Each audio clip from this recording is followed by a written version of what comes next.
찬양과 기도 감사합니다. 오늘은 우리 마가복음 8장 22절부터 38절 말씀으로 나와 복음을 위하여 자기 목숨을 잃으면 구원하리라 라고 하는 제목으로 말씀을 전하겠습니다. 제목이 굉장히 무겁습니다. 사실 엄밀한 의미로 신앙생활을 좀 자세하게 보면 절대로 취미로 할 수 있는 부분이 못 됩니다. 인생 전체를 들이지 않으면 안 될 부분이기 때문에 같이 좀 소화하는 시간 되었으면 좋겠습니다. 22절에 벳세다의 이름에 사람들이 맹인 한 사람을 데리고 예수께 나와 손대시기를 구하거늘 예수께서 맹인의 손을 붙잡으시고 마을 밖으로 데리고 나가사 눈에 침을 뱉으시며 그에게 안수하시고 무엇이 보이느냐 물으시니 쳐다보며 이르시되 사람들이 보이나이다. 나무 같은 것들이 걸어가는 것을 보나이다 하거늘 이에 그 눈에 다시 안수하시며 그가 주목하여 보더니 나와서 모든 것을 밝히 보는지라. 예수께서 그 사람을 집으로 보내시며 이르시되 마을에는 들어가지 말라 하시니라. 어떻게 좀 익숙한 장면 아닌가요? 마가복음 7장 우리가 봤던 31절부터 37절에 귀 먹고 말 더듬는 사람을 고치는 그 장면하고 굉장히 유사합니다. 그래서 고치는 그 모든 세부 내용까지 우리 주님께서 그 이제 고침을 받는 환자들의 어떤 여러 상황들을 고려하시면서 마침내 치유해 주시는 그런 장면으로 우리가 이해할 수 있을 것 같습니다. 27절에 예수와 제자들이 빌립보 가이사랴 여러 마을로 나가실세라고 되어 있는데요. 이 빌립보 가이사랴를 잠시 설명하겠습니다. 이미 아시겠지만 이스라엘의 맨 끝에 있어요. 맨 위에. 이스라엘의 우리나라 말로 얘기하자면 좀 의미 있는 산 중에 하나가 헐몬산입니다. 헤르몬산이라고 할 수 있는데 그게 이스라엘의 꼭대기 있고요. 그 이스라엘 꼭대기 있는 헐몬산 기슭에 위치해 있고요. 이제 보면 이제 이스라엘이 갈릴리 호수가 있고 밑에 사해가 있습니다.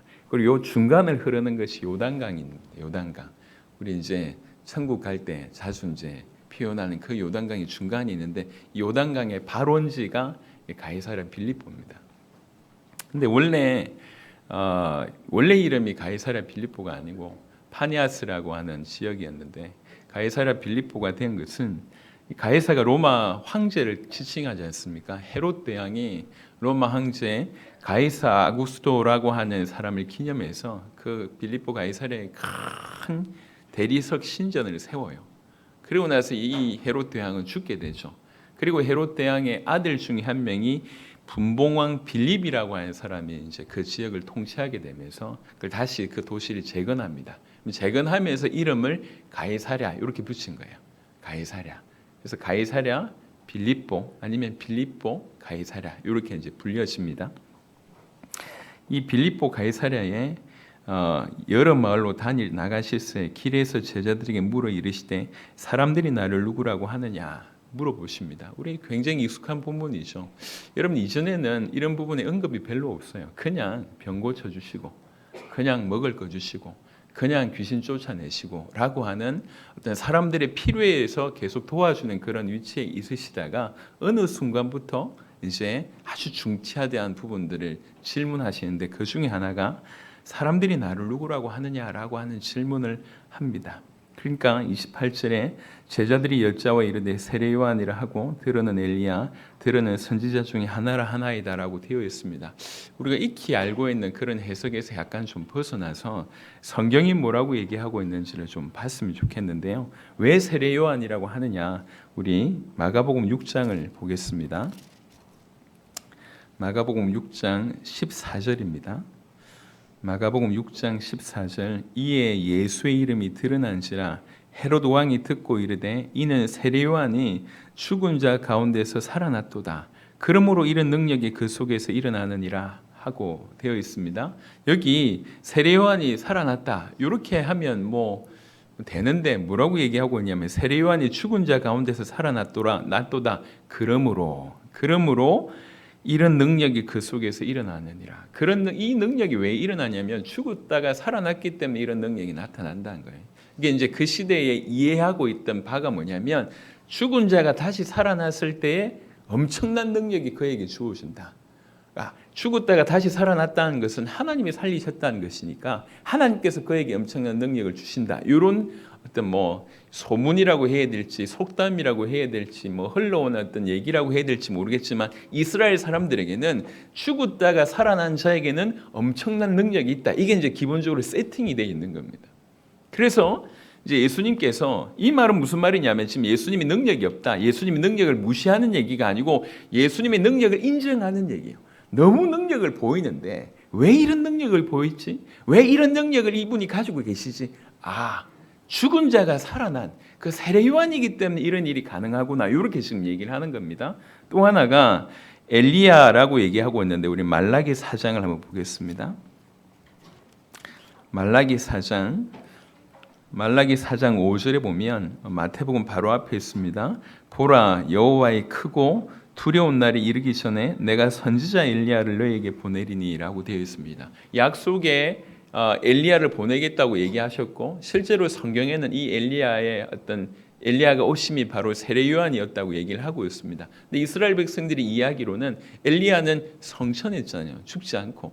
그러니까 하늘에서 그 능력을 가지고 다시 오는 자로 이해하고 있다는 거예요. 그러니까 지금 이 사람들이 예수님이 누군가를 얘기할 때에 그냥 저분이 좋은 말씀을 하신다 이 정도가 아니라 너무 기가 막힌 기적을 일으키고 계시는 거예요. 그러면서 질문하는 겁니다. 도대체 이분이 누구지? 죽었다가 살아나니까 저런 능력이 임하는 거 아니냐. 그래서 세례 요한이다 라고 얘기했다가 아니다. 구약 성경에 엘리야가 온다고 했지 않냐. 그 엘리야다라고 얘기합니다. 또 하나가 선지자 중에 하나라고 얘기합니다. 누가복음 한번 보겠습니다. 누가복음 9장 19절입니다. 누가복음 9장 19절에는 아주 중요한 힌트가 있는데요. 대답하여 이르되 세례 요한이라 하고 더러는 엘리야라 더러는 옛 선지자 중에 한 사람이 살아났다 하나이다. 이 부분입니다. 옛 선지자 중에 한 사람이 살아났다. 그러니까 이제 이 대표적인 선지자 중에 한 명이 예레미야라고 일컫습니다. 왜 그러냐면 이제 외경 중에 마카비서라고 하는 마카비서에 보면 예레미야가 다시 와서 성전의 어떤 분향과 법궤를 회복할 것이다라고 하는 예언이 그 외경에 있어요. 그러니까 그 외경도 이스라엘 백성들은 적지 않게 알고 있었기 때문에 이렇게 추측하는 겁니다. 이 세 가지 공통점이 뭐냐면 세례 요한과 엘리야와 지금 선지자 중에 하나라고 얘기하는 것은 우리가 익히 알고 있듯이 어떤 뭐 구제 운동이나 뭐 이런 차원이 아니고 원래 이스라엘 백성들의 이해의 차원은 뭐냐면 저 예수님 보니까 야 어떻게 저런 기적을 일으키지? 나사로 사건도 알고 있고요. 바다와 풍랑을 잠잠케 했다는 것도 알고 있고 귀신을 쫓아냈다 그러지. 얼마 전만 하더라도 중풍병자부터 시작해서 뭐 귀머거리며 말 못하는 사람들 소견까지 다 고쳐내는 걸 보니까 이분의 능력을 이제 부인할 수가 없는 거예요. 틀림없이 엄청난 능력을 행하시니 그것까지는 인정을 했어요. 그것까지는 인정했는데 뭐로는 이해를 못하냐면 이분이 메시아라고 하는 사실은 인정을 못하는 거예요. 왜 그러냐면 두 가지 이유 때문에 그렇습니다. 하나는 그들이 가지고 있는 잘못된 메시아관 때문에 그래요. 그들이 가지고 있는 잘못된 메시아관, 그들이 가지고 있는 메시아관은 뭐냐면 아주 강력한 정치적으로 뛰어난 왕으로 와서 그들의 민족을 로마에서 건져내고 세계 최고의 민족이 되게 하는 아주 강력한 그런 왕인데 그런 정치적인 영향력을 행사하는 분인데 예수님의 모습에는 전혀 그런 게 없어요. 로마를 어떻게 하겠다 이런 얘기도 없고 우리 민족을 내가 세워서 강하게 하겠다 이런 얘기도 전혀 없어요. 그러니 이분은 능력은 있지만 우리가 기대하던 그런 분은 아니구나. 그래서 이분은 이 메시아가 오기 전에 그 메시아의 길을 예비하는 그런 의미로서의 사람이구나를 얘기한 거예요. 그러니까 예수님의 능력을 인정은 했고 하지만 그들이 생각할 때 그 메시아 관에는 맞지 않으니 그들이 내린 결론이 뭐냐면 메시아의 올 것을 예비하는 그런 분들이구나라고 생각을 한 겁니다. 또 하나는 요한복음 14장에 보시면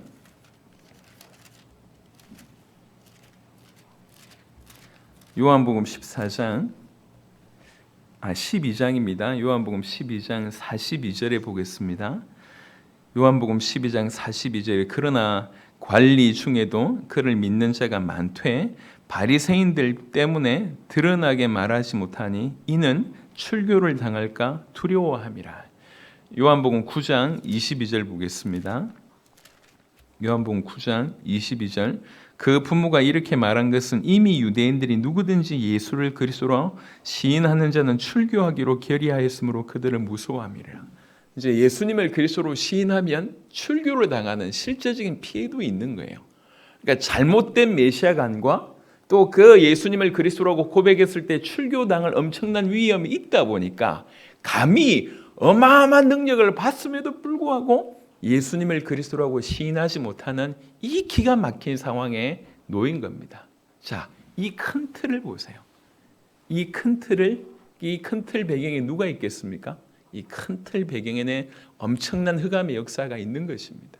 오랫동안 사람들이 잘못된 메시아관을 가지도록 적지 않게 신학이며 성경이며 이런 것들을 이용해서 점점 길을 잃도록 만드는, 오랜 시간과 오랜 역사를 투자하면서 길을 잃도록 만드는 기가 막힌 사단의 어떤 프로그램이 또 있었고, 또 하나는 바로 직속수화라고 할 수 있는 이 뛰어난 바리새인들부터 시작해서 이 사람들을 적극적으로 충동해서 예수를 그리스도로 믿는 자는 출교하게끔 사회 시스템까지 딱 만들어 놓고, 수많은 사람들이 그 엄청난 기적을 보고도, 표적을 보고도, 예수님이 그리스도이시라고 하는 부인 못할 그것을 보고도 예수님을 그리스도로 믿지 못하게 만들었다는 것입니다. 지금 이 놀라운 일들은 지금 이 시대에도 전 세계에 존재합니다. 여러 나라, 수많은 나라를 가면서 제가 공히 느끼는 건 뭐냐면 예수님 얘기를 너무 우습게 생각한다는 거예요. 예수님 얘기를. 그 대문호 도스토옙스키가 이제 쓴 카라마초프가의 형제들이라고 한 그 책에 보면 이런 내용이 나옵니다. 그 이단을 막 심판하는 그런 내용이 나오는데, 그 이단 심판하는 대신문관이 그 이제 등장하는 장면이 나와요. 이 대신문관이 등장하는데 그때 예수님이 등장을 합니다. 근데 이 대신문관이 예수님께 뭐라고 얘기하냐면, 왜 나타났냐? 당신의 모든 권위를 교회에 주지 않았냐? 그럼 나타나지 말아야지. 이러면서 아주 비난 섞인 어조로 예수님을 비난합니다. 그리고 쫓아냅니다. 그러면서 뭐라고 얘기하냐면 다시는 오지 말라고 얘기해요. 대신문관이 예수님을 쫓아내면서 다시는 오지 마 이렇게 얘기합니다. 이게 오늘날 교회라는 거죠. 오늘날 교회는 예수님을 원하지 않습니다. 심지어는 예수님이 없어야지 교회는 잘 돌아갑니다. 그게 이런 일이 지금 벌어지고 있습니다. 교회 안에서 예수님이 사라졌습니다. 그냥 유대교로 회귀하는 것 같아요. 하나님 얘기하고 성경 얘기하고 기도하고 험한 얘기를 다 하는데 가장 핵심인, 우리를 건져낼 수 있는 유일한 길인 그 예수에 관해서는 어떻게 이다지도 무시할까요? 왜 이렇게 관심이 없을까요? 다 전부 다 기초라고 생각합니다. 그래서 예수님에 대해서 물어보면 굉장히 기분 나빠합니다. 어떻게 이렇게 됐을까요? 우리의 유일한 길이 그 예수 안에 있는데 어떻게 예수님만 이렇게 싹 빼버렸을까요? 기가 막히죠. 우리는 교회가 지금 뭐가 대체되어 있냐면 그냥 응답이, 아니면 치유가, 아니면 철학이, 심리학이, 아니면 많은 것들이 리더십이, 이런 것들이 지금 교회 안에서 예수님을 뻣뻣하게 대체하고 있습니다. 기가 막힌 상황이죠. 이걸 어떻게 생각하십니까? 우리의 본성이 하나님을 원치 않습니다. 우리의 본성이, 우리가 가지고 있는 죄라고 하는 본성이 주님을 향해서 고개를 돌리지 않습니다. 이 본성에 기가 막히게 사단이 교묘하게 역사해서 세상의 시스템뿐만 아니라 우리 길 자체를 계속 삐뚤어지게 만들고, 세상의 시스템조차도 그렇게 만들었어요. 그래서 오직 그리스도에게만 나가지 못하도록 만들고 있는데, 이게 지금 이 상황이 우리 상황하고 지금 흡사합니다. 기가 막힙니다. 백성들은 뭔 죄냔 말이에요. 얼마나 안타깝습니까? 누가 보더라도 메시아적인 기적을, 표적을 일으켰는데도 그것마저 감추려고 하는 거예요. 그것마저. 뭘로 만들었습니까? 잘못된 메시아관 하나 심어서 이걸 보고도 기우뚱기우뚱하는 거예요. 세례 요한마저 기우뚱기우뚱해서 감옥 안에서 질문하지 않습니까? 과연 당신이 메시아가 맞습니까? 우리가 다른 사람을 더 기다려야 됩니까? 그 정도로 가장 영적인 최고봉에 있는 사람들도 헷갈릴 정도로 만들어놨어요. 오늘날도 마찬가지입니다. 철저하게 교회 안에 있는 사람에게서 복음을 빼앗아가고 있는 것이 사단의 엄청난 일들입니다. 자, 이런 중에 물어봅니다. 또 물으시되 너희는 나를 누구라고 하느냐? 사실 희망이 이 12 제자밖에 없기 때문에 물어보는 겁니다. 너희는 나를 누구라고 하느냐? 라고 얘기했을 때 베드로가 대답하여 이르되 주는 그리스도시니다라고 얘기합니다. 우리 마태복음 16장이 사실 이거 본문에 해당한 그런 내용이지 않습니까? 여러분, 예수님을 그리스도라고 얘기하는 것은 그 많은 배경을 그 밑에 깔고 있습니다. 당신만이 나를 구원할 수 있는 유일한 길입니다. 내가 철저하게 죽을 수밖에 없는 죄인이고 사단의 손아귀에 잡혀있고 하나님을 떠나서 원수된 상태로 죽어 있는데 나를 건지시겠다고 당신의 독생자를 보내셔서 당신의 생명 목숨값으로 나를 건지신, 내 모든 문제를 당신의 십자가와 부활로 모든 것을 해결해 놓고 내 생명을 건지신 분이라고 내가 고백을 하는 거예요. 그분이 나를 위해서 죽으셨다고 믿고, 그래서 내가 내 인생이 그분의 끝이라고 믿고 그분을 나의 주인으로 모시는 부분들이 바로 이 한 문장 안에 당신은 그리스도십니다, 당신은 하나님의 아들이시며 나의 주인입니다라고 하는 그 한 문장 안에 다 들어있는 것입니다. 하나님이 얼마나 우리를 사랑하시는지를 여러분의 감정의 어떤 느낌 따라 믿지 마시길 바랍니다. 하나님이 우리를 얼마나 사랑하시는지는 아주 역사적으로 팩트로 나와 있습니다. 당신의 독생자를 보내신 그 사건, 늘 말씀하시지만 절대로 그 독생자를 아끼지 아니하시고 우리를 위해서 내어주셨다고 얘기합니다. 돌아보지 않으셨습니다. 그 하나님의 모든 진노를 그에게 쏟아부을 때 그 십자가상에서는 예수님의 모습은 그 십자가상에서는 죄 자체였습니다. 그리고 우리가 육신을 가지고 있으면서 죄를 범했기 때문에 육신 안에서 죄를 처리하셔야 됩니다. 그래서 예수님의 육신 안에서 우리 모든 죄를 처리하신 겁니다. 우리 모든 죄를 그 육신 안에서 심판하신 것입니다. 그래서 그 예수님의 십자가상에서 그 모습은 진노 자체가 쏟아부어진 죄 자체의 모습입니다. 근데 돌아보지 않으셨어요. 부으시되 철저하게 부으셨어요. 심판하시되 철저하게 심판하셨습니다. 왜 그렇습니까? 나를 사랑하시고 나를 건지시기 위해서 그 일을 하셨다는 거죠. 그래서 우리 한 명 한 명은, 구원받은 한 명 한 명은 그분의 목숨값으로, 생명값으로 산 자가 된 것입니다. 내가 그걸 믿습니다. 그 얘기예요. 당신이 나의 그리스도입니다. 당신이 하나님의 아들이십니다. 당신이 나의 주입니다라고 얘기하는 그 고백은 이런 유의 고백입니다. 그러니 우리 주님이 마태복음 16장에 어떻게 너희가 이것을 알았냐고 얘기합니다. 이걸 안 것은 혈육으로 알 수 있는 것이 아니다. 제가 이제 이 복음을 전하면 우리나라뿐만 아니라, 우리나라에는 사실 아직 경험이 많지 않습니다만 전 세계 제자들은, 목사님들 이제 처음에 그 제자를 찾기 위해서 목사님들이나 많은 분들을 붙잡고 이제 복음을 전한다고 하면 처음에는 굉장히 감히 우리한테 복음을 전해? 우리가 몇십 년 동안 목회를 했는데 그런 자세를 취합니다. 근데 제가 아무것도 생각 안 하고 그냥 계속 복음만 얘기해요. 그래서 그 중에 복음으로, 생명으로 복음을 반응을 보이는 사람도 있고 완전히 이렇게 뒤를 돌아서 욕하며 가는 사람들도 있습니다. 수많은 사람들에게 어떤 그런 경험들을 하게 됐습니다. 여러분, 이 땅에 있어서 최고의 질문은 내가 누구냐라고 하는 질문이고, 이 땅에서 해야 될 우리 최고의 대답은 그 예수님이 누군지에 대한 대답을 하는 것입니다. 그것은 우리 인생이 달려있고 영원이라고 하는 시간이 달려있는 문제입니다. 이건 그야말로 사활을 거는 문제고 중차대한 문제입니다. 우리가 예수님을 어떻게 알고 예수님을 어떻게 믿는지가 전부입니다. 오늘 역사에 보셔서 알겠지만 사실은 사단은 이것만 가지고 있습니다. 이것만 가지고 있습니다. 여러분, 유대교를 한번 생각해 보세요. 저분들 하나님에 대한 전문가입니다. 하나님의 사랑의 전문가입니다. 하나님의 율법의 전문가입니다. 하나님의 예배의 전문가입니다. 하나님의 찬송의 전문가입니다. 하나님에 관해서는 그 모든 것들을 전문가로 가지고 있습니다. 하지만 그들은 진실로 메시아이신 예수님을 믿지 않으면 이렇게 그렇게 하나님의 전문가이면서 그대로 가는 길이 지옥입니다. 오늘날 교회 안에서 그런 모습을 너무 많이 봅니다. 하나님을 사랑한다고 얘기하며 하나님에 대해서 너무 많은 지식을 가지고 있지만 실제로 그들에게서 예수님은 그냥 알아야 될 여러 가지 중에 하나라고 생각합니다. 그렇지 않습니다. 우리 하나님의 역사 방법은 에베소에 보시면 알겠지만 항상 그리스도 안에서였습니다. 그리스도 안에서. 이걸 놓쳐버리면, 그리스도 안에서 이걸 놓쳐버리면 절대로 우리는 구원받을 수가 없습니다. 삼위일체 하나님의 결정입니다. 오직 예수를 믿음으로 구원받을 수 있게 하는 것이 삼위일체 하나님의 결정 사항이었습니다. 그래서 사단이 이걸 알기 때문에 끊임없이 그리스도 예수를 깨닫지 못하도록 만듭니다. 지금도 마찬가지입니다. 보세요. 이 시대 당시에 사람들의 모습을 보시자고요.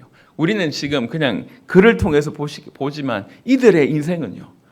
자기 가족 중에 누군가 예수님 때문에 예수님이 병을 고쳐주는 일이 벌어졌고 그 오병이의 기적 벌어졌을 때 거기서 떡 먹었던 경험도 있을 것이고 그 예수님의 주옥 같은 말씀을 들었던 사람들도 있을 것이고 또 이렇게 풍랑이나 파도 보면 이제 12제자만이 아니라 따라갔던 또 다른 무리가 존재하고 있음을 성경에서 얘기하고 있습니다. 그 풍랑 체험도 한 사람도 있다는 거죠. 나사로뿐만 아니라 나사로의 친척도 있었을 거 아닙니까? 죽은 자를 이렇게 세운 것을 친히 이렇게 죽은 자를 이렇게 메고 가고 있는 상녀 가운데 있다가 사는 일도 벌어졌지 않습니까? 그 상념했던 사람들 생각해 보세요. 엄청난 것들을 눈으로 보고 경험했던 사람입니다. 그런데도 뭐라고 생각하냐면 이분은 민족의 해방에는 별로 관심이 없구나. 로마에 대해서는 별로 언급 안 하네. 기적을 일으켰지만 이분은 메시아가 아니다. 이렇게 얘기합니다.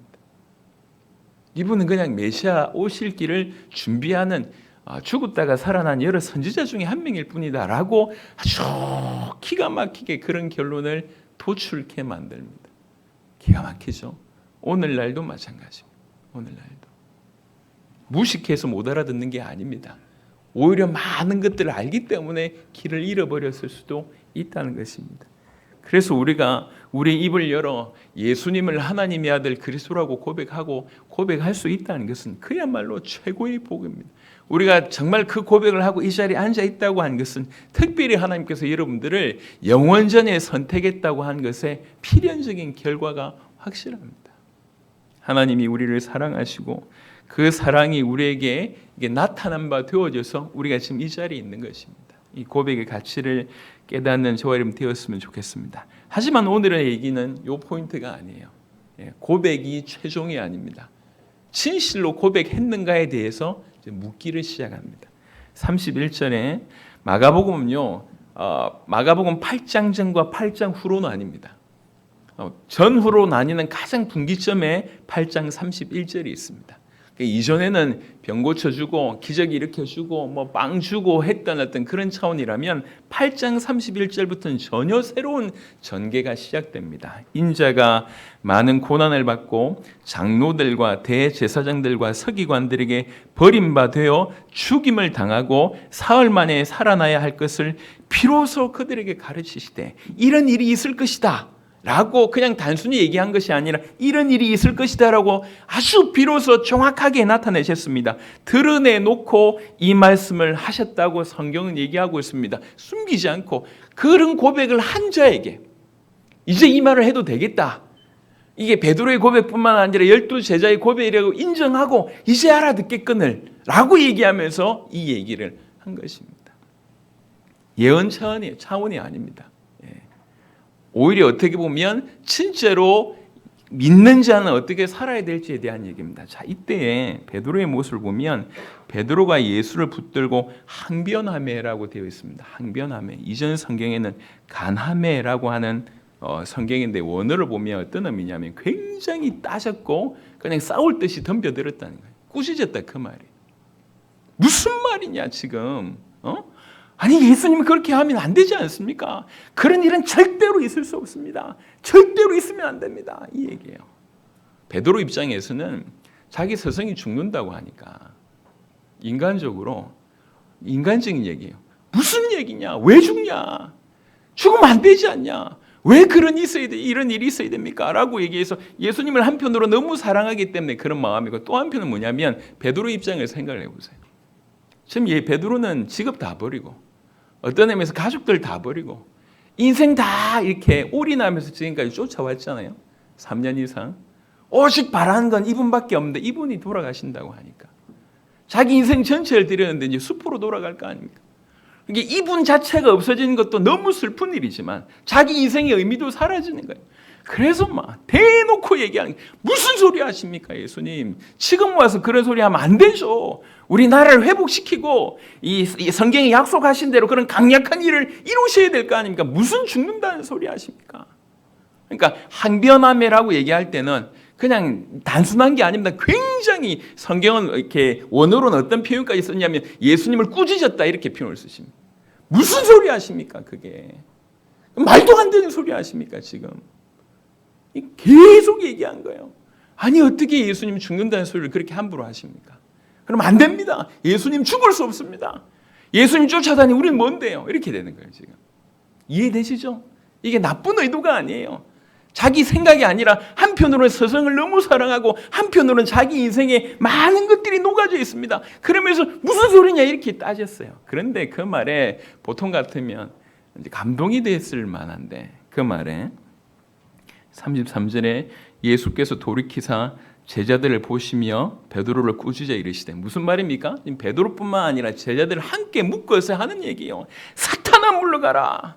사탄아 내 뒤로 물러가라고 얘기합니다. 그러면서 꾸짖어 이르시되 사탄아 내 뒤로 물러가라. 네가 하나님의 일을 생각하지 아니하고 도리어 사람의 일을 생각하는도다 하시고라고 되어 있습니다. 사람의 일을 생각하는도다 되어 있습니다.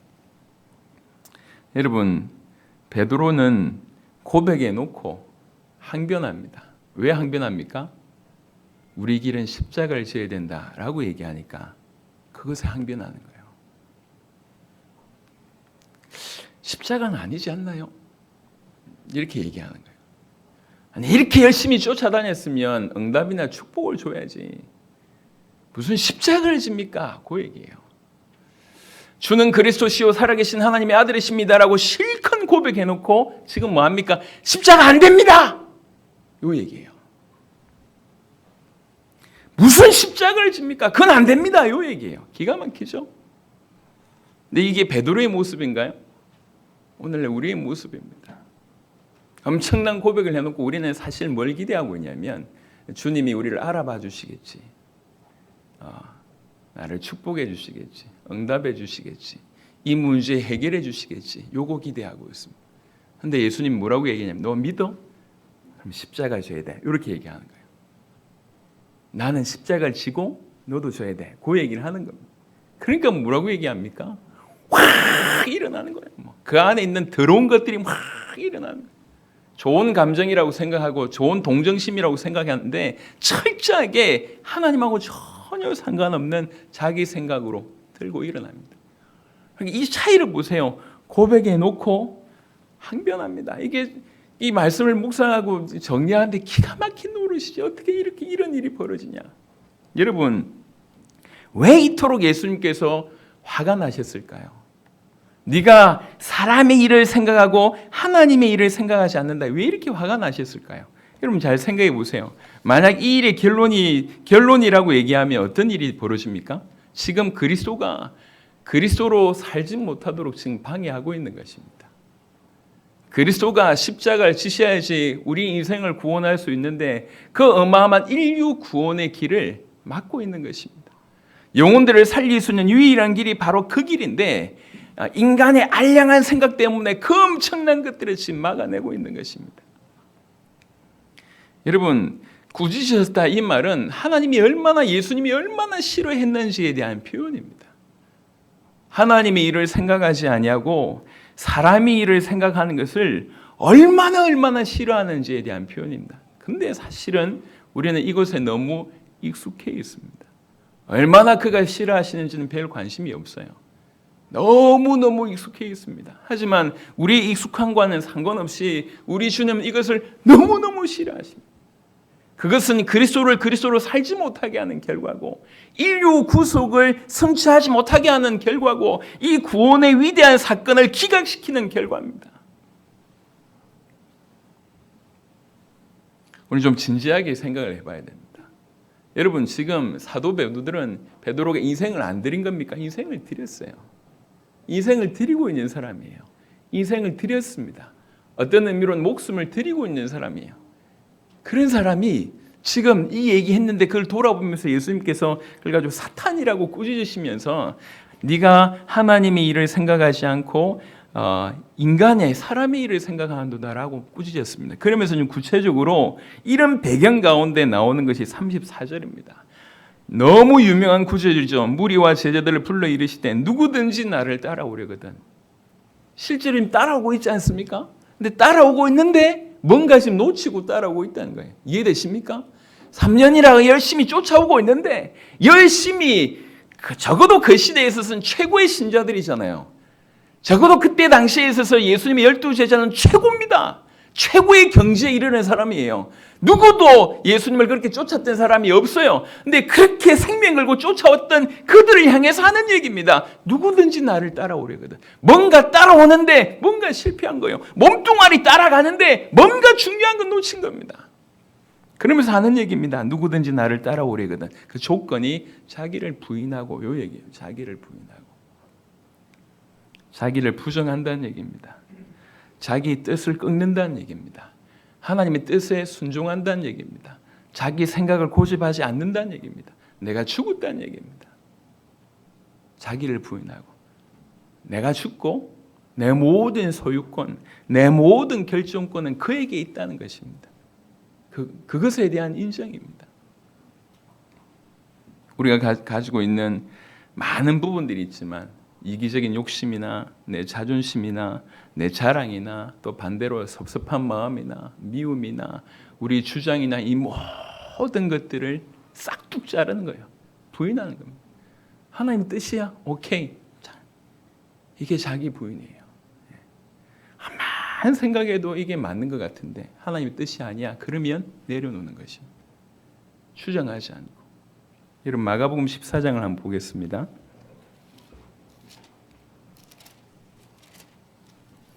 마가복음 14장 36절에 예수님께서 바로 이런 본을 우리에게 주셨습니다. 이르시되 아빠 아버지여 아버지께는 모든 것이 가능하오니 이 잔을 내게서 옮기시옵소서. 그러나 나의 원대로 마시옵고 아버지의 원대로 하옵소서 하시고. 예수님이 하신 본입니다. 하나님은 하실 수 있지 않습니까? 꼭 이 방법이 아니더라도 하나님이시니까 하실 수 있으면 이 잔을 옮기면 안 되겠습니까? 하지만 아버지의 뜻대로 이루어지기를 원합니다. 이렇게 얘기하는 거예요. 자기 부인이라고 하는 것이 그렇게 어려운 얘기가 아닙니다. 지금 베드로에게 적용시켜 보면 그렇습니다. 베드로는 철저하게 사람의 생각을 하는 거예요. 그게 아니라 사람의 생각을 내려놓고 실수한다 할지라도 내려놓고 하나님이 뭘 원하시느냐 이렇게 옮겨가는 거예요. 이게 자기를 부인하는 겁니다. 우리는 특별히 교회 안에서 수많은 실수를 하는 것 중에 하나가 뭐냐면 이게 하나님의 뜻이다라고 얘기하면서 진짜 하나님 뜻인지 아닌지 모르겠는데 특별히 세상에 밝은 분들, 세상에서 꽤나 성공해 본 분들, 나름 성률이 높으신 분들, 그런 분들이 세상 방법으로 교회 안에 들고 와서 이래야 된다 저래야 된다 많은 얘기를 합니다. 잘 생각해 보세요. 여러분 예수님께서 이런 일을 얼마나 싫어하는지 오늘 꼭 기억하시기 바랍니다. 기억하세요. 하나님의 일을 생각하지 아니하고 사람의 일을 생각하는 것을 너무 싫어합니다. 그래서 제자 보고 딱 한 번 사탄이라고 표현했습니다. 여기 꾸짖는다는 표현은 주로 언제 쓰냐면 귀신 쫓아낼 때 하는 표현입니다. 이 꾸짖는다는 표현이요. 물론 바람과 파도를 꾸짖는 그런 대목도 나오지만 대략적으로 예수님이 꾸짖는다는 표현은 거의 대부분 귀신을 쫓아낼 때입니다. 물론 예수님의 믿음 없는 제자들 꾸짖는 데도 여러 번 표현됐지만 하지만 그 정도의 강력한 표현이라는 얘기예요. 이게. 거의 사탄 취급을 하신 거예요.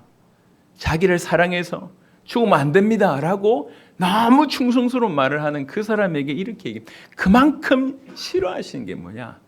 하나님의 일을 생각하지 않는 거예요. 사람의 생각대로 하는 것입니다. 너무 싫어하십니다. 그래서 진실로 나를 따라오면 그 몸뚱아리 따라오는 게 아니다. 예수님하고 같이 밥 먹고 수종 들고 뭐 일해주고 그게 중요한 게 아니다. 나를 따라오려거든 나같이 내 가는 길로 따라와야 될 거 아니냐. 내가 이렇게 내 뜻을 내려놓고 철저하게 하나님의 뜻을 구했던 것처럼 너희 또한 나를 따라올 때 나처럼 자기를 부인해라. 성경은 그렇게 얘기합니다. 자기를 부인해라. 자기를 부인하고 자기 십자가를 지고 오라고 얘기합니다. 여러분, 자기 십자가를 지고 오라고 하는 것은 우리는 아직 조금 이제 모호하게 이해할 수 있지만 그 시대 당시의 사람들은 알고 있어요. 십자가가 실제로 십자가형이 이루어지던 시대이기 때문에. 십자가는 언제 집니까? 십자가는 누가 집니까? 십자가는 사형수가 집니다. 사형수 틀입니다. 어디로 갑니까? 죽으러 갑니다. 십자가를 진다는 것은 그냥 고난 당한다는 얘기가 아니에요. 십자가의 방향은 죽음입니다. 죽으로 가는 거예요, 이게. 고난 당한다를 넘어서는 거예요.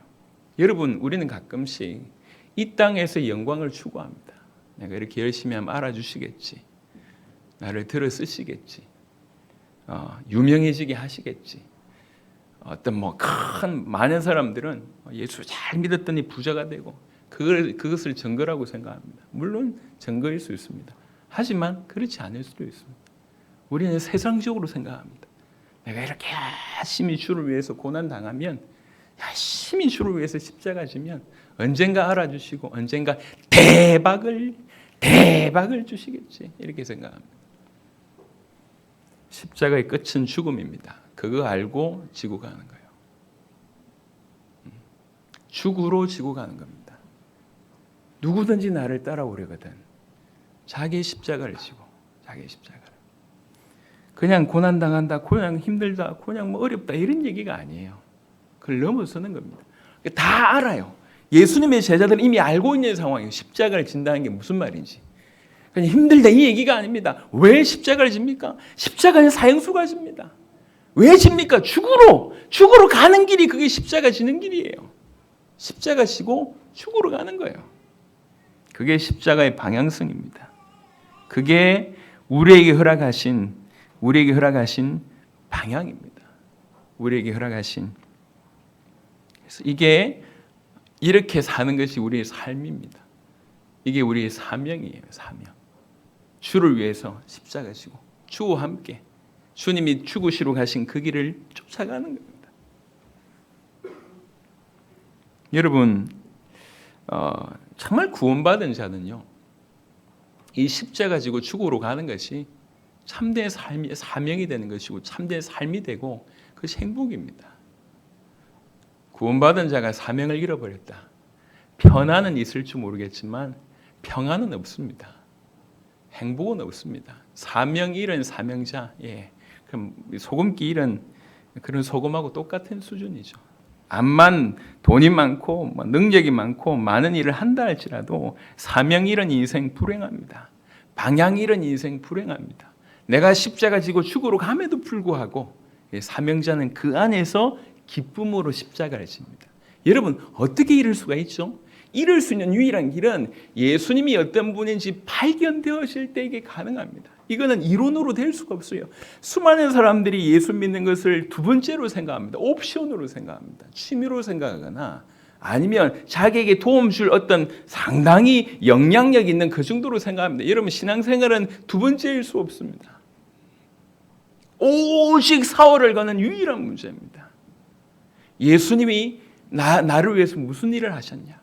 그 예수의 피로 나에게 무슨 일이 벌어졌냐? 그걸 진지하게 생각하고, 오케이, 저분이 나를 위해서 죽으셨고 나를 그토록 사랑하셔서 나의 죄를 십자가상에서 대신 지신 분이 맞고, 그리고 지금 나를 찾아오셔서 나를 구원하신 게 맞다고 하면 내 인생을 기꺼이 그분에게 드리고 그분을 쫓아가면서 그분을 주인으로 섬기면서 따라가리라. 이게 신앙생활입니다. 이게 믿는다는 것입니다. 예수님에 대한 정확한 발견이 없으면 절대로 이런 삶을 살 수가 없습니다. 그냥 적당하게 세상과 발을 이렇게 적당하게 교회 이제 죽기는 싫으니까, 지옥 가긴 싫으니까 적당하게 교회 발 디디고 세상에는 다 주님 상관없이 자기 방법대로 살아가고 있습니다. 신앙생활 아닙니다. 그래서 진실로 발견해야 돼요. 누구든지 나를 따라오려거든 자기를 부인하고 자기 십자가를 지고. 우리 각자에게 우리의 십자가가 있다는 얘기예요. 내게 있다는 얘기예요. 내게. 그래서 우리가 내 것을 지고 주님을 쫓아서 죽으러 가는 중에 그 결과는 뭐냐면 우리 주님께서 십자가를 지심으로 수많은 영혼들이 건짐받은 것 같이 우리의 삶의 그런 영광을, 바로 십자가의 영광을 주시겠다는 거죠. 빌립보 2장을 잠시 보겠습니다.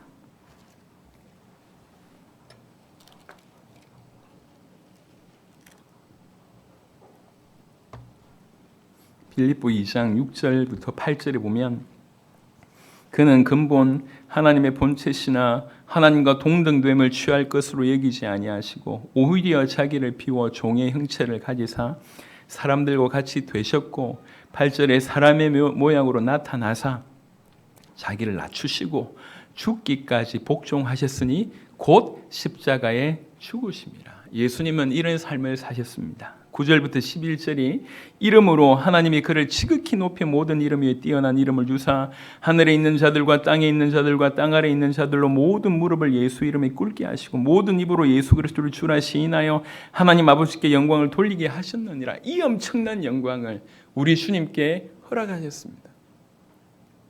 우리가 이런 십자가의 어떤 그런 길을 걸을 때 우리 모든 상급은 하늘에서 쌓여집니다. 그 영광은 이로 비할 수 없는 영광이고 더 감사한 것은 이 땅에서 우리로 말미암아 생명 얻을 자들이 많이 나와진다는 것입니다. 그것이 십자가의 영광입니다. 그래서 누구든지 나를 따라오려거든 자기를 부인하라. 지금 베드로가 모델입니다. 지금 베드로가 열심히 주님을 따르고 있지만 실상으로는 따르지 않고 있는 그런 모델인 거예요. 그래서 얘한테 지금 부족한 게 뭔지를 지금 설명하고 있습니다. 네가 육신적으로는 인생적으로는 함께하고 있을지 모르겠지만 진짜로 놓친 게 있다라고 얘기하시면서 말씀을 하시는 것입니다. 자기를 부인해라. 네 생각대로 살지 말고 하나님을 위해서 하나님의 일을 생각해라. 그리고 자기 십자가를 져라. 영광 받으려고 축복 받으려고 응답 받으려고 유명해지려고 힘을 얻으려고 하지 말고. 여러분 정치 이제 뭐 선거 때가 얼마 남지 않았으면 또 교회에 정치인들 많이 찾아올 것입니다. 결국 육신 아닙니까? 전혀 영적인 거, 영원한 거, 하나님의 나라 전혀 그들에게는 그런 부분들이 대입되지 않습니다. 깊이 하시길 바랍니다. 우리가 만약 영원한 하나님의 나라가 없다. 얼마나 이렇게 산다. 얼마나 그야말로 헛된 인생이냔 말이에요. 고생 중에도 이런 고생이 없습니다. 하지만 영원한 하나님의 나라가 실제 존재한다고 할 때 이런 삶처럼 가치 있는 삶이 어디 있냔 말이에요. 다시 마가복음 8장에 그러면서 자기 십자가를 지고 나를 쫓을 것이니라 따를 것이라고 얘기하고 있습니다. 우리 주님이 이미 이 본을 보이셨잖아요. 우리 주님이 보여주신 대로 가는 것, 그것이 나를 따르는 것이라고 얘기를 하고 있습니다. 여러분 고백하고 나서 항변합니다. 신앙 고백 실컷 하고 나서 십자가를 부인합니다. 그게 베드로의 모습입니다. 그게 우리의 모습입니다. 오늘 이 올해 주제처럼 신앙생활은 말로 하는 게 아니에요. 그냥 고백하는 게 아닙니다. 정말 그렇게 고백해? 고백한 대로 살아. 이 얘기예요. 네가 정말로 예수님을 그리스도라고 고백해? 그러면 그 고백이 맞다고 하면 이렇게 살아야 되지 않냐? 이 얘기입니다. 그러면서 그걸 다시 정리한 것이 35절입니다. 누구든지 자기 목숨을 구원하고자 하면 잃을 것이요. 이 말은 무슨 말이냐면 대부분의 사람들이 이렇게 살고 있습니다. 자기 목숨을 위해서, 자기 생명을 위해서, 자기 생명 지키기 위해서 막 아둥바둥. 그래서 돈을 모으고, 그래서 뭘 하고, 자녀들 어떻게 키우고, 막 자기한테 도움 될까? 친구를 만나도 점점 나이 들면서 돈이 다 그 안에 얽혀가 섞여가지고 순수한 그런 거 전혀 없이 이렇게 아둥바둥 자기를 위해서 삽니다. 이런 자는 결국은 그 생명을 잃게 됩니다. 무슨 생명요? 영원한 생명을 잃게 됩니다. 그렇게 산다는 얘기는 아직 영원한 생명에는 관심이 없다는 얘기도 아직 영원한 생명을 얻는 부분들에 대해서는 모른다는 얘기입니다. 그래서 자기 목숨을 구원하고자 하면 아이러니하게 잃을 것이요. 누구든지 나와 복음을 위하여 이것이 중요합니다. 목숨 그냥 쉽게 버리면 안 돼요. 나와 목숨을 위하여 이것이 초점입니다. 나와 목숨을 위하여 자기 목숨을 잃으면 이것이 이전에 봤던 하나님 일을 생각하는 것이고 자기를 부인하는 것이고 자기 십자가를 지는 바로 그런 삶입니다. 이렇게 나와 복음을 위하여 자기 목숨을 잃으면 구원하리라 라고 되어 있습니다. 이게 우리의 인생이에요. 그래서 예수 믿는 것은 어떻게 보면 잘 살기 위해서 믿는 게 아니에요. 잘 죽기 위해서 믿는 것이 예수 믿는 것입니다. 영원한 생명을 전제하지 않으면 이거는 그야말로 영원한 생명, 영원한 하나님의 나라, 영원한 상급, 영원한 심판이라고 하는 개념이 없어지면 정말 그것이 실제하지 않는다고 하면 우리 모두 사기당한 것입니다. 이 땅에서 뭐 재밌고 좋고 하는 게 얼마나 많습니까? 지금 이제 10월달 뭐 단풍철 돼가지고 할머니들 삼삼오오 모이고 아줌마들 아저씨들 해가지고 다 붉은색 푸른색 옷 입고 오만데 얼마나 좋은 데 많습니까? 온천부터 시작해서 대하의 계절. 지났나? 뭐지? 그렇지, 전어의 계절. 얼마나 좋은 데 많습니까? 얼마나 갈 데 많냔 말이에요. 닭장 같은데 모여가지고 이 황금 같은 시간에 주여 주여 부르고 일평생 응답도 없는데 계속 부르고, 근데 계속 희생하라 그러고 계속 모자란다 얘기하고 부족하다 얘기하고 잘하라 얘기하고 성장해야 된다고 얘기하고 평생을 그래. 칭찬 한번 들어본 적도 없고 주님께서 믿음 있다고 얘기하지도 않고 늘 부족하다고 얘기하고 헌신을 해도 부족하고 인생을 드려도 부족하고 앉아가지고 야단만 듣는 것 같고 교회 안에서. 성경이 전부 그렇지 않습니까? 우리가 영원한 하나님의 나라라고 하는 어떤 우리의 목표를 잃어버리면 우리처럼 사기당한 인생이 없습니다. 그게 고린도전서 15장의 바울의 얘기예요.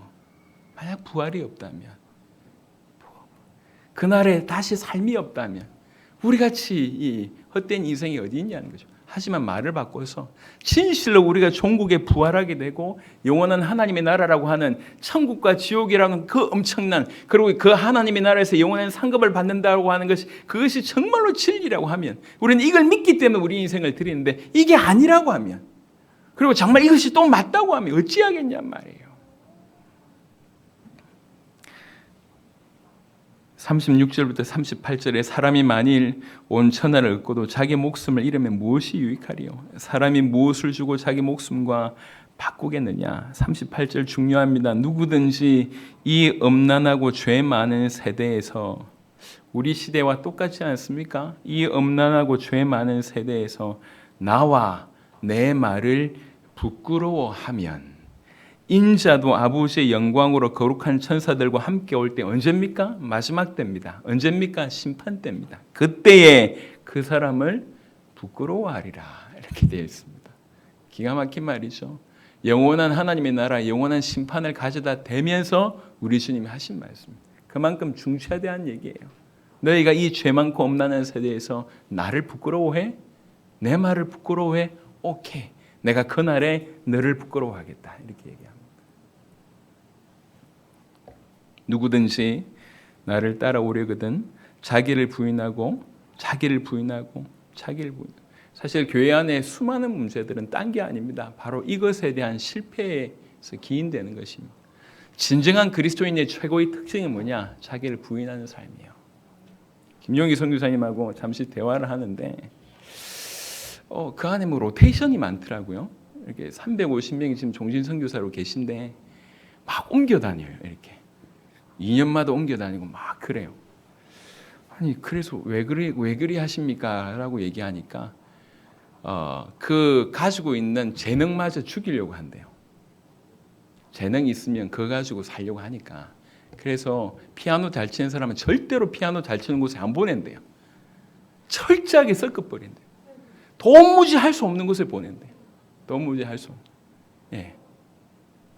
열심히 미술하는 미술 선생님인데 절대로 미술하는 그룹에 안 보는데, 할 수 없는데도 순종하는 데 다 보낸대요.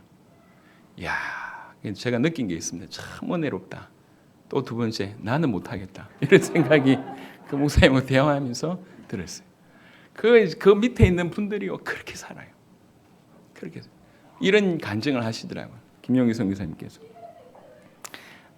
말씀 기도가 시작될 때 저기 그 선한 목자 교회에서 말씀 기도를 좀 가르쳐 달라고 목사님들이 쭉 모여 있는데 몇 명을 보내달라고 해서 몇 명을 보냈대요. 5명인가 보냈는데 그 중에 이렇게 목사님들 그룹, 장로님들 그룹, 이런 그룹에 이제 5명인가가 찢어져야 되는데 누가 어디로 가야 될지를 모르는 거예요. 제비 뽑기를 했대요. 그 목사님들, 짱짱한 목사님들 60몇 명인가 모여 있는 곳에 20살짜리 가게 된 거예요. 추첨을 딱 했는데 20살짜리가 걸렸어. 갑자기 혈색이 확 노래지면서 다시 한번 하면 안 되겠습니까? 다시 순종해. 20살짜리가 목사님들 쫙 앉혀놓고 말씀기도 이렇게 하세요라고 가르쳤다고 하더라고요. 제가 그 얘기를 들으면서 이야, 그렇지. 우리 교회가 저 정도였으면 한 100번은 세계복음화 됐겠구나 생각을 하게 됐습니다. 분위기가 썰렁해지는데 자기의 능력도 의지하지 않도록 철저하게 순종하도록 하시는, 제가 보면서 참 대단하다. 저렇게 살려고 하는 것이 참 대단하다 생각을 했습니다. 이게 만약에 우리 주님의 얘기가 모두 허구요, 영원한 하나님 나라 그 심판이 전부 허구로 하면 그렇게 사기당한 인생이 어디 있겠냐 말이에요. 헛된 인생이 어디 있겠냐 말이에요. 근데 말을 바꿔서 정말 그것이 진리라고 할 때 그처럼 영광스러운 일이 어디 있겠냐 말이에요.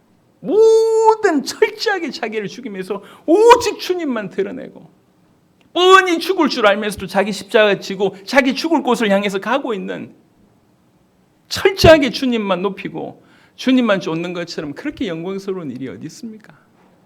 우리 너무 오랫동안 이 교회 문화, 복음적이지 못한 교회 문화에 처져서 적당하게 이렇게 양발 걸치고 사는 것이 이미 문화가 되어버렸습니다. 전 지구적으로 그렇습니다. 하나님께서는, 우리 주님께서는 사람의 일을 생각하고 하나님의 일을 생각하지 않는 것을 얼마나 싫어하는지를 오늘 본문을 통해서 우리에게 보이셨습니다. 여러분, 오늘의 이 본문은 뛰어난 사명자에게 주신 말씀이 아닙니다. 소수의 리더들에게 허락하신 말씀이 아닙니다. 주님을 믿는 자에게, 주님을 따르는 자에게 공히 주신 말씀입니다. 그러면서 이 본문을 읽어보시면 알겠지만 얼마나 주님이 화를 내시면서 말씀하신 걸 보게 됩니다. 누구든지 진실로 나를 따르려거든, 이런 톤이었을 것 같아요. 자기를 부인하고 자기 십자가를 지고 나를 쫓을 것이니라.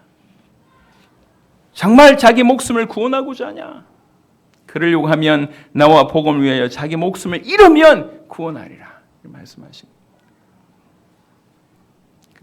여러 가지 그냥 참고할 만한 말씀으로 듣지 마시고, 아까 말씀드렸던 그 도스토옙스키가 했던 그 글을 썼던 그 글이 오늘 이 자리에 너무 울림이 많지 않습니까? 왜 오셨습니까, 주님? 교회는 더 이상 당신이 필요하지 않습니다. 당신의 모든 권위를 이미 교회에게 허락하셨는데 왜 나타나십니까? 다시는 나타나지 마세요 라고 하는 그 비난 어린, 그 조롱 어린 그 말투가 대신문관의 말투이기도 하지만 지금 우리의 어떤, 우리 속에서 일어나는 그런 말이 아닌가 생각을 하게 됩니다. 예수 앞에 복종할 수 있다. 예수님께 자기 인생을 드릴 수 있다. 모든 것을 드릴 수 있다. 무엇을 요구하든지 내 순종하겠다. 이 마음이 참 복 있는 마음입니다. 나와 복음을 위하여 자기 목숨을 잃으면, 우리 주님이 이런 자를 축복하십니다. 우리 모두가 바로 이런 자 꼭 되시기를 그리스도 예수 이름으로 축원합니다. 아멘. 오늘은 제가 기억했습니다. 같이 기도하시죠. 주신 말씀 붙들고 기도하시면 좋겠습니다. 우리에게 너무 중차대한 말씀들을 오늘 우리에게 허락하셨습니다. 주님, 우리가 사람의 일을 생각하지 아니하고 하나님의 일을 생각하는 자 되게 하옵소서. 자기를 부인하는 자가 되게 하시고 십자가를 지고 죽을 줄 알면서 실제로는 또 죽기 위해서 십자가를 지고 주님을 쫓는 자가 되게 하옵소서. 주와 복음을 위하여 우리 목숨을 잃는 자로 살아가게 주님 역사하여 주옵소서. 이 엄난하고 죄 많은 세대에서 절대로 주님과 주님의 말씀을 부끄러워하지 아니하는 자가 되게 하여 주옵소서. 우리 간절히 한번 기도하도록 하겠습니다. 살아계신 주님 감사를 드립니다. 우리 모든 주의 백성들에게 주님 은혜를 베풀어 주시기를 간절히 소원하고 원합나이다.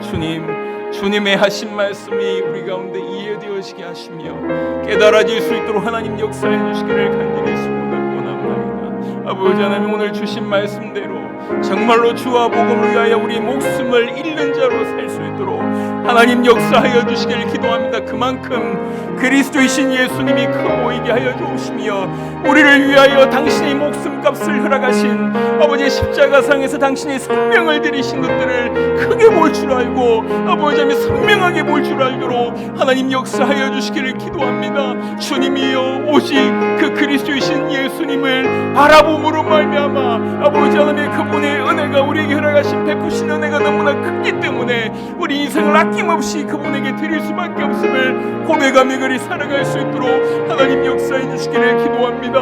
아버지 하나님이여, 사람이 일을 생각하지 아니하고 하나님이 일을 생각하는 자 되게 하옵소서.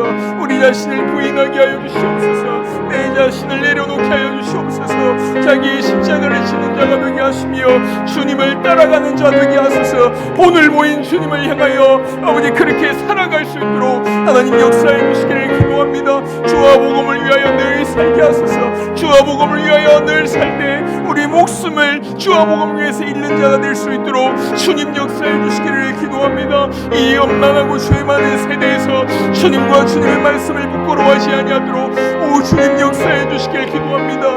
아버지, 이 죄 많은 세대에서, 이 엄난한 세대에서 주와 주님의 말씀을 자랑하는 자 될 수 있도록 하나님 역사해 주시기를 기도합니다. 우리 모든 성도들에게, 우리 모든 식구들에게 하나님의 놀라우신 은혜가 있도록 축복하여 주시옵소서. 하나님, 수많은 하나님의 말씀을 들을 때 취사 선택하는 것을 많이 봅니다. 이해가 되고 좋은 것은 취하고 부담스러운 것은 과감하게 버리는 우리의 모든 이 더러운 신앙생활이 개혁되게 하여 주시옵소서. 주신 말씀 그대로 받고 주신 말씀 그대로 믿는 자 될 수 있도록, 주신 말씀 그대로 순종하는 자 될 수 있도록 하나님 역사하여 주옵소서. 사람의 일을 생각하고 하나님이 이를 생각하지 않는 것을 얼마나 싫어하시는지, 이토록 꾸짖으시는지, 사탄아 내 뒤로 물러가라고 말씀하실 정도로 싫어하시는지를 오늘 우리가 깊이 생각하게 하여 주시옵소서. 하나님을 위해 사노라 하지만 사실은 하나님을 염두에 두시도 않고 수많은 결정과 판단과 수많은 것들을 우리 마음대로 하고 있는 지난 시간의 모습들을 돌아보게 됩니다. 그 수많은 모습 속에 철저하게 사람의 일을 배경으로 하여 우리가 모든 것을 주의 일이라고 하면서 해왔던 것을 보게 됩니다. 주님, 우리를 불쌍히 여겨 주옵시며 철저하게 하나님을 위해서, 하나님의 일을 위해서 살아가게 하여 주옵소서. 우리 자기 자신을 부인하는 자 되게 하시고 죽을 줄 알며 또 죽기를 위하여 자기 십자가를 지고 주님을 쫓는 자가 되게 하옵소서. 정말 주와 복음을 위하여 기쁨으로 자기 목숨을 잃는 자로 살아가게 하여 주시옵소서. 죄 많고 이 엄난한 세대에서 절대로 주와 주의 말씀을 부끄러워하지 않게 하시고 자랑하는 자 될 수 있도록 하나님 역사하여 주옵소서. 그 이름을 위하여 목숨 걸고 생명 걸고 그 이름을 드러내기 위하여 남은 인생을 사는 자 될 수 있도록 하나님 역사하여 주시옵소서. 감사를 드렸고 우리 주 예수 그리스도의 이름으로 기도드렸습니다.